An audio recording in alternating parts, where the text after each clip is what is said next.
Kuşlar uçacak mı? He, yazıklar uçacak. Allah yollarını açsın. Benim bir hizmeti var mı? Başım üstüne hemen. Penceremi kırdınız mı?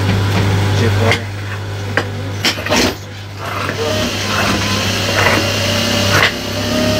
Adil Kılıç, 40 yıl. O dönemde zaten okulu bitiren, ilkokulu bitirenler bir meslek sahibi olmak istedi. Biz de terzilik seçtik, o şekilde başladık. Yani bir sorarsa aynı ama şu anda biraz daha düşmüş, eskiye göre biraz daha düşmüş var. Ne diyeceğiz? Bu hazır giyim sektörü, şu bu biraz etkilemiş yani. Ben şahsım İslami kıyafetler diye onlara bu medreselere falan şal vardır, yelek, cübbe, gömlek. Gençlere göre değişir.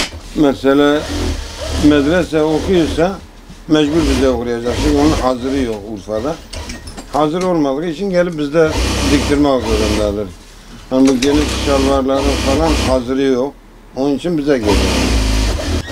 Gelenler falan dikmedir, şudur, budur yok. Damatlık da zaten genelde hazır alınıyor. Adı üstünde el emeği. El emeği, göz nuru. El emeğiyle dikilen kişiye özel yapılıyor. Kişiye, bedenine, her şeyine uygun yapılıyor. Ama hazırda gidip alıp gelindiği zaman hazır bu şekilde. Boy uzun oluyor, kemer geniş oluyor, kemer dar oluyor. Yani illa bir yerde oluyor, bir daha tercihe gelip düzeltilmesi gerekiyor yani. Yani bir sorsa ederim. Çünkü ben terziliğin hiç bitmeyecek bir meslek olduğunun inancındayım.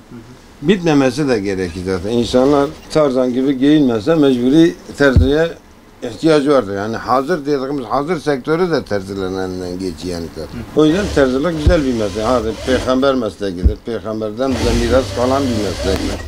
Hazreti İdris'ten kalan bir meslektir. Onun için terziliği herkese tavsiye ederim yani. Ama şu anda bu 8 yıllık eğitimden sonra zaten bizim tek sıkıntımız çırak yetişmemesi, millet çocuğunu göndermemesi. Ondan dolayı biraz orada bir sıkıntımız oldu ama yoksa diğer şekliyle belki insanı çok böyle erken zengin etmeyen bir meslektir ama insanı kimseye de muhtaç etmez yani.